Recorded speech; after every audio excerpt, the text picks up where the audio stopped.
I will never shut up about Sasaki and Miyano. It's just that good. Like, full-on perfect, fluffy BL, green flags all around, not a single red flag in sight. I have nothing bad to say about it, which is kinda rare for me. Every time I start reading or watching this series, I start smiling and can't stop until I look away. This is my intro to BL, and honestly, I couldn't have asked for a better one. I've seen other queer media before, like Heartstopper, but this type of story just hits different for me. And yeah, I highly recommend it to literally everyone. But if you need convincing, here's why I love it so much. But first, let's state the obvious. Spoilers.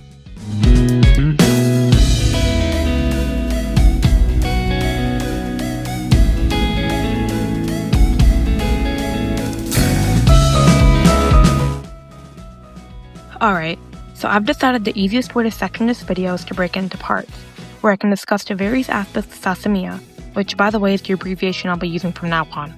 This part, as evidenced by the title, is about the side characters. So here's the deal. I really like when a show has characters you can root for across the board. If you've ever watched Romantic Killer, by the way, a great bite-sized anime I recommend, it's one of the things I loved about it. All the characters were likable, realistic, and actually contributed to the story without overstaying their welcome. It's one specific thing I noticed about it because I never got bored. Since literally none of the main characters are shitheads and they're all interesting and felt like they could be real people, I genuinely enjoyed each one's story. There weren't too many either, so it was a really good balance. On the flip side, this is where Komi Can't Communicate lost me. There are just way too many side characters and they take too much focus away from Komi and Tadano. To be real, a lot of them just aren't written that well either. One huge offender is Ren Yamai. I won't go into too much detail because it's not her video, and honestly I just hate her. But basically she's an example of something that, in my opinion, brought Komi Can't Communicate down. I know it's a novel concept, but unless you're using something like an ensemble cast, I feel like your manga or novel or whatever form of media should be about the main characters. Sasamiya though, it takes all the good things about Romantic Killer and leaves out the bad things from Komi. While the characters in Romantic Killer are a big part of why I enjoyed the series, for Sasamiya it's only one small factor. All the characters are likable, to the point where I actually enjoy and look forward to reading the side stories about them. However, it also keeps the main story focused on Sasaki and Miyano, and the side characters get their time to shine in the side stories. Hell, she even gave one of the side characters, Taiga Hirano, and his love interest their own manga, abbreviation Hirakagi for Hirano and Kaguya, instead of trying to stuff too much into them of Sasamiya, which is honestly the perfect way to do it. I actually look forward to their moments, but the main romance never gets sidelined. That balance is what makes it work so well. One specific example of when I really appreciated the characters is the last scene in the anime Season 1, where Sasaki and Miyano's friends all look at them so fondly, and it kinda melted my heart a little bit, to tell you the truth. It sounds super corny, but for me it was a really sweet moment that sort of hit close to home, which is why it sticks out to me so much and deserves a specific mention. Miyano's friend group, Toshido and Kurosawa, are perfect examples of respectful high school boys to me. I don't know if any of you have ever met said high school boys, but good grief, I really hate most of them. I've honestly ever met a few in my lifetime that I've liked because they ended up being humble and kind people. I have had so many unpleasant experiences with this specific demographic, so it's totally a breath of fresh air to see characters who would be wonderful people to know in real life. And this goes for literally every character. I cannot think of a single character to exclude from here. For example, in the second Lightyear novel, when it's Kurosawa's POV when describing his and the other second-year field trip to his girlfriend Yuki, he details how he can tell Miyano's feeling nervous after realizing his feelings for Sasaki. He even stops Toshido from accidentally exposing Miyano because he knows that Miyano is not ready to talk about his love for Sasaki just yet. He genuinely just does his best to be as sensitive to Miyano's newfound feelings as possible, and he knows that Miyano would say no if he really didn't want to do something. Also, go Toshido for not thinking it strange or even pausing at all at the thought of his friend liking another guy. These fictional characters are single-handedly raising my standards. So that's why the sidecast feels so balanced. But it would be a crime to not talk about our two main boys. However, they deserve a whole separate section to themselves.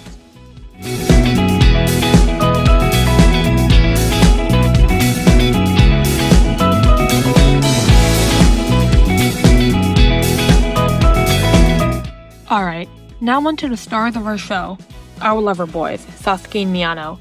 This is a once-in-a-blue-moon event for me. Normally I'm stuck for maybe a week and I'll slowly tip over into loving one character. But did it happen here? No, it did not. Miyano is a proper fudanchi. He looks like your stereotypical uke, a term I learned along with many more from this manga. He's shy, he's soft-spoken, the whole package, but he is so determined to avoid just being a walking BL trope. And honestly, Sasamiya does this so well across the board, which I'll talk about more in the story section. Miyano is an avid reader of BL manga, but he is quite embarrassed of his hobby. Of course, none of his friends have a problem with this, another reason why I love them. But he would still rather not volunteer the info, which I can heavily relate to. However, he doesn't like to mix his hobby with his real life. He's watchful for BL tropes occurring with his friends, but he doesn't let them mix with his own. He's pretty conflicted and Sasaki confesses to him because of this. For so long, he's been adamant about not wanting to actually date boys, despite reading truckloads of manga about them. And while he's respectful, he's not spineless. He'll step up when it counts, whether it's shutting down unwanted teasing or standing his ground. He wants to understand his own feelings before responding to Sasaki since he cares about him, which is why it takes him so long to respond to his confession. It's frustrating, sure. I was dying waiting for him to figure it out, but it's also what makes his eventual acceptance so rewarding. He didn't say yes because he felt pressured, he said yes because he chose it. He used to have a bit of a complex about his face being androgynous, but he's able to grow out of it because of Sasaki. He's also kind, super polite, and is just such a great character. For example, since the beginning, he literally always puts his bag on the other shoulder so it doesn't bump into Sasaki. I squealed when I read that part. Sasaki is kinda chaotic in the best way. He knows what he wants, he's brave enough to say it, and yet he's not overbearing. Their dynamic is this perfect push and pull of honesty and vulnerability. Watching them navigate their feelings, especially Miyano's 6-month contemplation period, and yeah, I was screaming internally the whole time, is chef's kiss.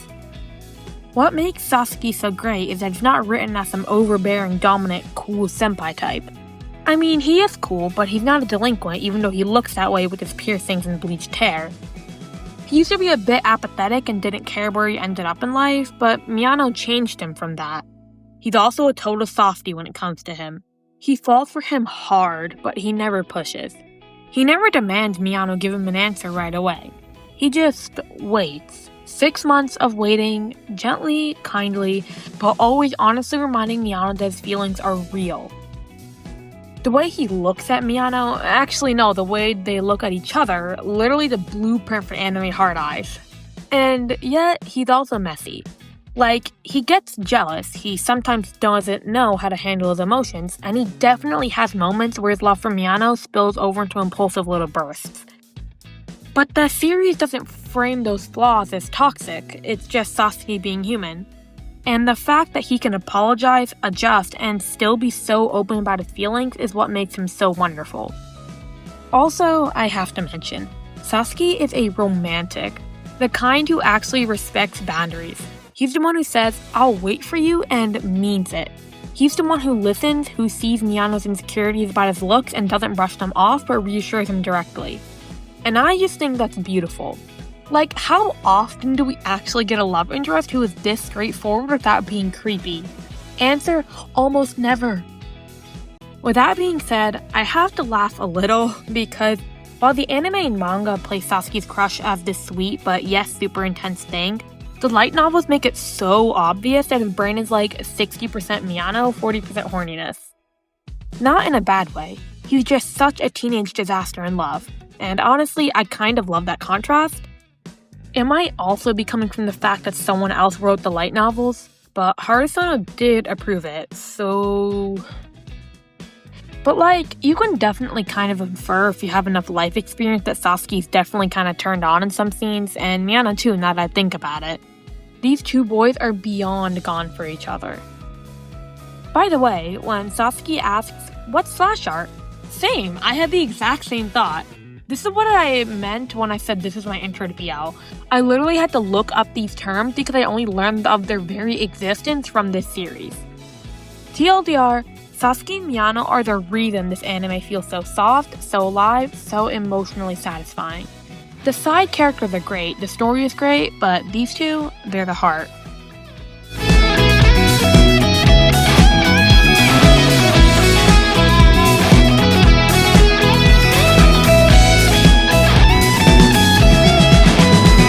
So let's talk about aesthetics. The art style really matters here. I'm super picky about anime and manga art, not in the sense of it has to be beautiful, but more like if I think it looks ugly, I'm not watching it. Sasamiya passes with flying colors. The characters look expressive, alive, and over time they actually grow up. Miyano's messy hair at the start? Gone later on, and it's like a symbolic visual of him maturing. They even look older as time passes. Little details make the story feel more grounded. And oh my god, the dreamy sparkles. You know what I'm talking about, those little shapes that float in the background whenever something cute happens. I noticed it in A Love Too Captivating too, also great by the way, and I'm absolutely a sucker for them. Every time they show up in Sasamiya, I get hit with instant serotonin. I love dreamy effects like that in my comfort romance media. The music slaps too. As a self-proclaimed music connoisseur, I can confirm, the OP and the ED are certified bangers. I love the fact that the actual voice actor sings the ED. I mean, I won't say that they sound like out of this world, but it is such a cute idea and they still sound great. The song lyrics fit so well too. I remember hearing the song for the first time, and as soon as the lyrics started, I'd think, hey, this sounds a lot like Sasaki. Then I went to look it up and I realized that it is Sasaki and Miyano and they're so cute I'm gonna die. I really hope Persona has them go to a karaoke place and sing this one day. The only other musical thing I think tops this is in The Dangers of My Heart Season 2 when Ichikawa Kyotaro is supposed to sing in a karaoke place and he sings the first line of the season's OP and then it transitions into the actual OP. Literally the only thing. And the soundtrack throughout just adds to that cozy, fluffy energy without it being distracting. Some people might find the playful tracks a bit sugary or over the top, but for me it works perfectly within the cozy, soft atmosphere. Even the dub is good, which is a rare treat in itself. Dub for Sasaki and Miyano, Graduation, just came out on Crunchyroll a little while back at the time of writing this, which I definitely plan to watch when I get a chance, but from what I know from the reviews, it's phenomenal. Even the backgrounds feel warm and lived in, like a soft glow around the characters. The small details, like the way sunlight hits the classroom, add to the cozy atmosphere. So do those little pastel panels in the anime. Gosh, I love when they do those, they're adorable. I also love when animated shows change the art style for a few moments. It keeps the show so fresh and fun. Especially when I go into chibi animation. It fits so well whenever they do and it's always a treat to watch. And yeah, I know it's censorship laws, but I actually kind of like reading it as their kisses being just for them. A private thing the story lets us imagine instead of watch. It makes it feel as though we're only seeing little parts of their everyday lives, and it feels more real because of that. I know it probably sounds stupid, but you gotta romanticize it, you know? If you can't tell by now, I like realistic, cozy, grounded stories. So I feel incredibly grateful I found this series. It's perfectly slotted into the puzzle of my heart. I get that soft, non-angsty things aren't for everyone, and honestly, fluff-filled media is just my preference.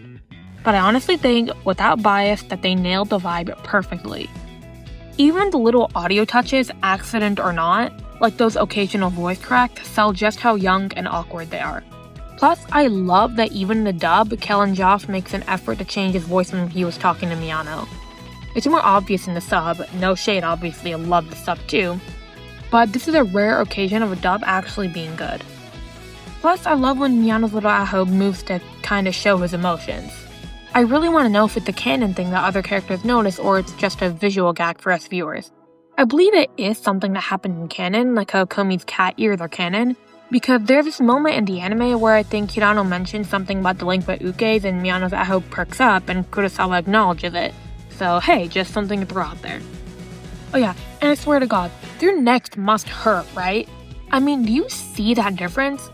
Kaguya is super tall, yes, but Hirano's tall too.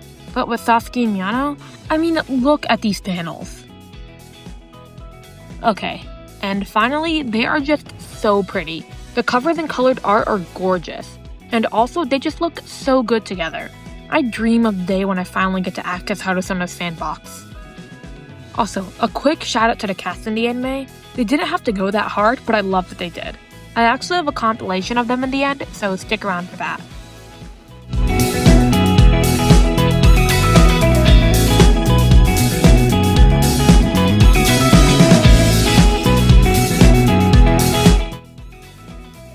Okay, so obviously this is a slow burn. It could honestly be way worse, like how Komi and Tadano took like 300 chapters to start dating, and then I think until around chapter 400 to even kiss, so it's really not that bad. I mean, it probably really hurt for the people reading back when the chapters were actually coming out, but since for us they've been out for a while and they have like 20 more chapters after the confession, it's not really an issue. I usually tend to purposely not get into a manga until they have confessed, Hirakagi being an exception, just because of how painful it is. But again, it's not really an issue anymore for this one. I also just started getting into anime only like a year and a half ago besides playing Project Sasaki, but I don't really count that, so that's also a factor. Also, side note here, it's harder to follow the first volume in the manga than in the anime. I have the first volume in English, so I can tell you firsthand that if I was a newbie, it would be quite hard to follow. I suspect it's because it's way harder to signify flashbacks and pictures in an actual animation, but I really wish that they had just written something like 3 months earlier whenever they flashback. This only happens in the first volume though, so it's not really a big issue and doesn't really detract from your enjoyment of the series, especially once you have hindsight. In the anime, they fade out and in some instances like type out time jump, so if you're an anime-only fan, you have no issue. The slow build respects Miyano's boundaries, mirrors the way real relationships grow, and reassures viewers that nothing will be rushed or forced, at all. That is something I appreciate on a very deep level because I hate being forced into things or watching other people being forced into things. I haven't watched Given yet, but I've read a bit past the part where Akihiko assaults Haruki. I mean, I know that they eventually solve things, but I'm fairly sure that most people in real life would never be able to come back from that. I still do plan to finish Given and maybe make a video about it if it hooks me enough, but honestly, I'm kinda wary. Alright, moving on. This show also raises questions on what it actually means to love someone. I mean, do you just admire them, want to be their friend, or more? This is the question that Miyano faces, and one I imagine many other people also face. He doesn't want to hurt Sasaki because no matter how deep his feelings really run, he still cares for him. Something else that makes the slow pacing so effective is how directly it ties into Miyano's character. He loves spicy BL stories, but the irony is that when it comes to his own feelings, he's hesitant, nervous, and unsure. The slow burn forces him to confront the gap between fictional romance and real romance. It's not just that he's shy, which he's actually not, it's that he has to realize that love isn't neat panels in a manga. It's messy, confusing, and terrifying. From our perspective as viewers, the slow pacing puts us in Miyano's shoes. We wait, we hope, we wonder when he'll figure it out. It mirrors that same tension people feel in real life when they're questioning themselves or waiting for a sign that it's safe to confess. If this had been rushed, like Confession in episode 3 or something, it would have lost all that emotional resonance. And because of that build-up, the payoff moments land harder. Not even the confession, but the smaller steps.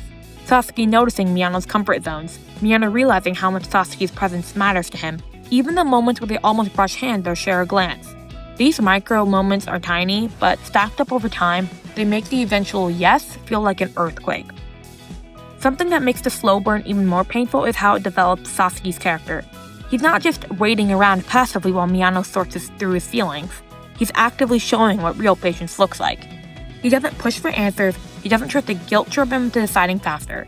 Instead, he adapts, giving Miyano space and making it clear that his feelings aren't conditional on how quickly Miyano responds.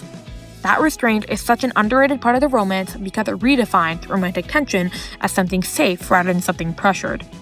In a lot of other stories, the waiting game is portrayed as suffering, like the love interest is somehow owed a confession. But Sasaki never acts like he's entitled to Miyano's love. In fact, he constantly reminds himself that he's really not. He just keeps showing up, making him laugh and being there for him. That quiet consistency is love in action. So, when Miyano finally does confess, it's not just a relief for us viewers. It highlights how Sasaki was patient enough to let Miyano confess on his own terms. Plus, even though Miyano feels guilty for making Sasaki wait so long, Sasaki makes it very clear he shouldn't. For Sasaki, the wait isn't wasted time. It's proof that what they have is real. He knows that Miyano's yes means more because it took thought, care, and self-reflection. It's not a quick decision, it's a choice. And that's exactly what made their relationship so strong. Neither of them is settling, rushing, or just going with the flow. They're both genuinely choosing each other. That's why this slow burn works so well. It's not just about dragging out tension for the drama's sake. It's about honoring both of their journeys. By the time they finally come together, it feels less like, finally, and more like, of course. It's a natural conclusion of two people who learned how to see themselves clearly, and then decided to face the world together.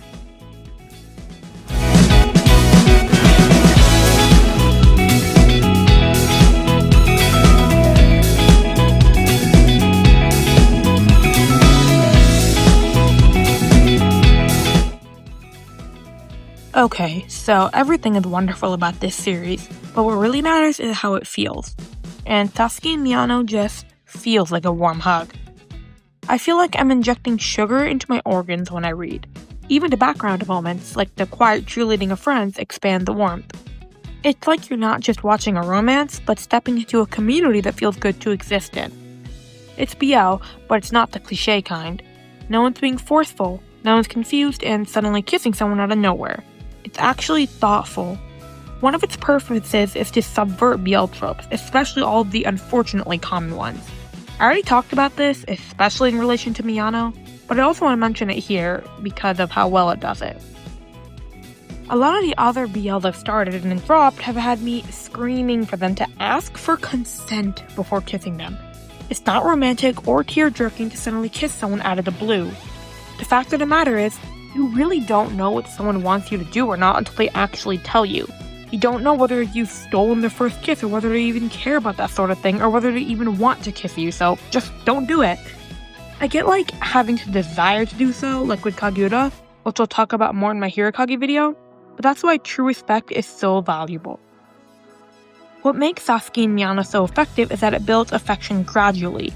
These small moments are layered and meaningful because consent and awareness are baked into the story itself. You feel their connection grow instead of being hit with sudden, unearned romance.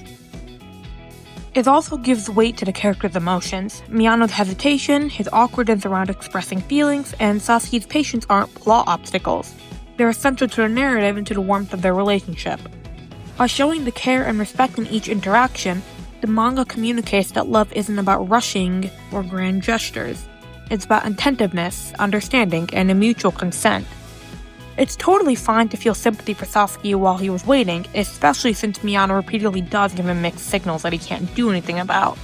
But they're both teens in their first relationship. Neither of them have ever even kissed someone before. They're teens learning to balance feelings and desires. This approach doesn't just make it feel safer or more wholesome. It makes the romantic payoff that much more satisfying. When a confession happens, or when they finally share a tender moment, it lands like a warm exhale because it's earned, mutual, and gentle. And honestly, that's why this manga functions so well as a comfort series. It's not just about romance, it's about trust, respect, and the quiet joy of being seen by someone who genuinely cares. That's what makes it feel like a hug you can keep coming back to, chapter after chapter.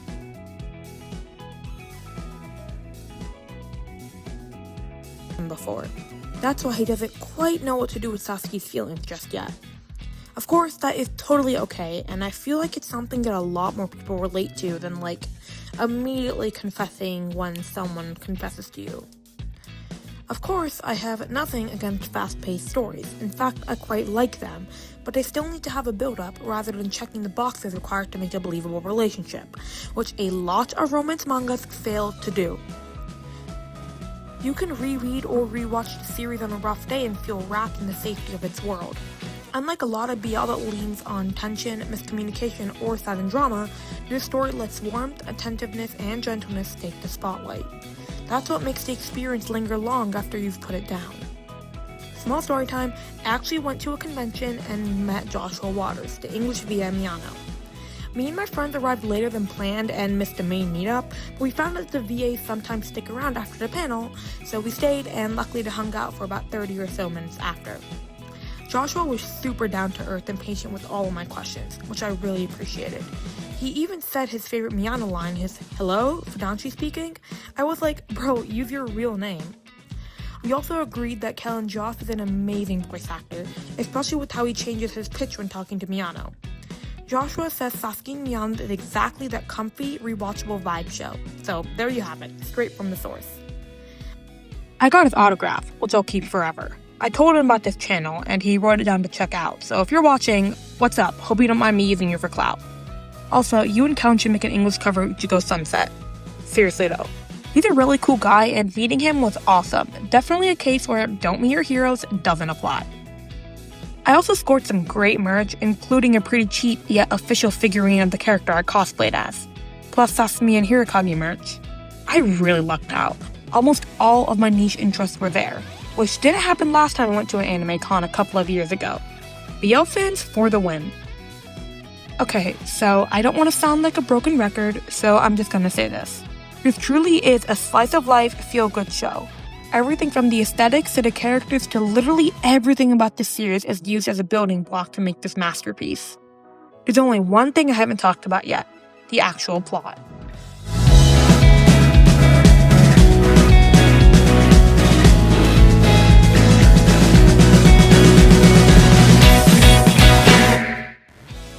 Even when drama happens, it doesn't drag out. It's resolved through actual communication, which is rare in romance media and makes it so much more of a safe, cozy watch. This is genuinely the only manga/anime I've consumed that doesn't drag out the miscommunication for like 15 chapters. I've gotten so tired of the miscommunication trope because I always get so mad at the fact that most of the time, the character in question could have just eavesdropped a little bit longer and then they would have gotten the rest of the context and there would have been no issue. This may be my most hated trope yet. One moment where drama happens is this one chapter where Sasaki finally officially graduates from high school. One of his classmates is going to cosmetology school and tests out some makeup skills on him, drawing a kiss mark on his face. They're all talking about how it looks super realistic and all that, but then Miyano appears in the doorway. He sees the kiss mark and immediately runs off. Sasaki immediately chases him, thinking he's misunderstood, leaving his classmates in stunned silence, but Hirano gets him to drop it. Sasaki manages to trap Miyano, but Miyano tells him that he knows the mark was only drawn on, and in reality he ran off because, just for a moment, he got jealous. He immediately realized that the mark wasn't real, but he was embarrassed about being jealous, which is why he bolted. Sasaki starts chuckling, happy that Miyano was jealous, and they share a sweet moment. See, now this is what I'm talking about. I guarantee you that if this had happened in another manga, some bullshittery would have been pulled to keep the misunderstanding going. Like one of them not being seen eavesdropping, or the other character deciding not to go after them thinking they can explain later, etc. The list goes on. Again, such a breath of fresh air, characters with common sense. I was kind of afraid that Miyano was going to be a typical tsundere, and while I don't hate these characters, Guso Sasaki is an example of one I absolutely love. Well-written ones just aren't that common lately. None of these characters fit neatly into predetermined boxes, which is the whole point of this series. Neither of our two leads have defined sexualities, which is perfectly okay and something a lot of people need to hear. What I love is how the story treats that as completely normal. Their queerness isn't a dramatic twist or a tragic burden. It's just part of who they are. That kind of representation is really refreshing. Society isn't what defines you, you are. Who cares what anyone else thinks? That reminds me of the chapter before Miyano's confession. Sasaki has just gone off after almost kissing Miyano, and while Miyano wouldn't have minded, he doesn't know that, and feels really bad about it. See, if their first kiss had happened like this, I would have hated it because it would have just given me the ick. I probably would have still kept reading, honestly, because I was already way too invested, but this would have been a blemish on an otherwise, perfect banana, if you get what I mean. Going back to the plot, Hirano helps Miyano get in touch with Sasaki by telling him that he's left something at the school in the hopes that he runs into Miyano on the way back. While he's doing that, Hanzawa, the disciplinary committee's president, talks to Miyano about the problems that could possibly arise with being a same-sex couple. Miyano acknowledges this, but he also states that with Sasaki by his side, they can get through anything together. This ties back to my earlier statement. Who cares what society thinks? This is also another example of drama getting resolved quickly. In other mangas, this definitely would have been left as a cliffhanger for the next volume. Mad respect to Harusono for not doing that. Also, let's appreciate the glorious 4-page lead up to their first kiss. Like, hello? She went so hard on that. Like, their faces, the expressions, then the hand kiss? Yes. Anyway, their concession ends up going well, and they end up happily dating after. I believe that there isn't any drama after this for now, and I know some people may find that boring, but for me, it works perfectly. Constant angst bombs get tiring, and besides, we've seen sketches of the future college spinoff where they do face tougher moments, including Hirano asking for their advice, Sasaki being a little horny, them drinking together, calling each other by first names, and living together, which are all big steps, so that's still coming down the line in like a year or two, depending on when Harusono starts updating Sasamiya again. Quick side tangent, am I the only one who thinks Shirahama might like Miyano? In the chapter where Sasaki and Miyano go to the nurse's office, Shirahama thinks that he's irritated for some reason, and it feels like it goes a little farther than just hating happy couples.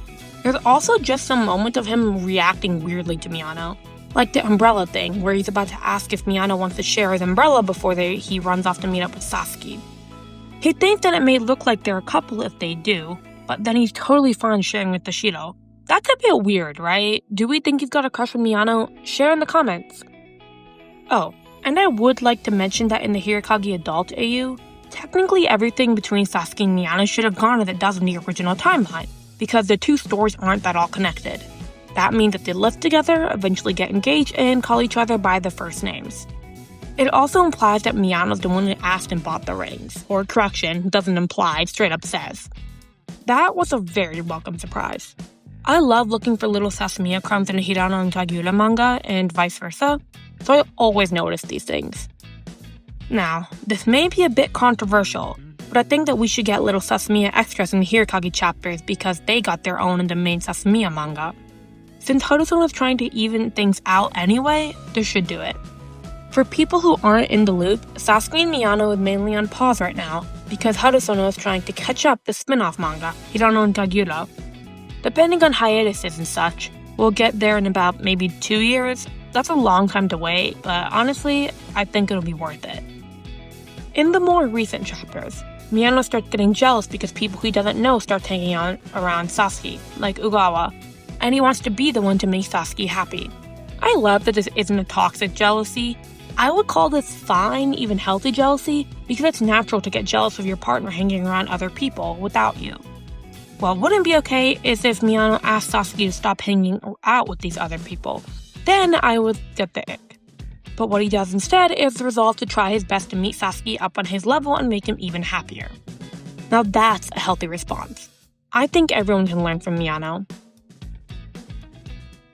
So yeah, there's not a ton of drama in Sasaki and Miyano, and that's exactly why it works. So yeah, sorry not sorry if this felt more like a fangirl ramble than a formal analysis. I just needed to gush about this series. Sasaki and Miyano isn't just cute.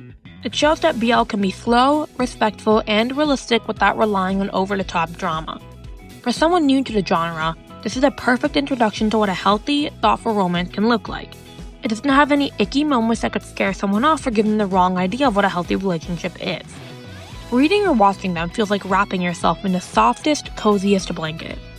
Every chapter, every episode, it feels like the story itself is giving you a little hug. There's no over-the-top drama, no manipulative tropes, no moments that make you want to throw your device across the room. Even when things get tense, it's handled so respectfully. The conflicts are real, but they resolve in ways that feel honest and kind. It's the kind of story that makes you exhale and just exist in that warm little bubble with them. And maybe that's why I'll never stop coming back to this story. Because at the end of the day, Sasaki and Miyano doesn't just give us a romance. It gives us comfort. And that comfort is something worth holding on to. So, if you haven't watched it yet, do yourself a favor and watch it. If you have watched it, you already know why I can't shut up about it. If you enjoyed this video, make sure to like and subscribe. I've got a Hirokage video in the works, and trust me, you don't want to miss it. So what are you waiting for?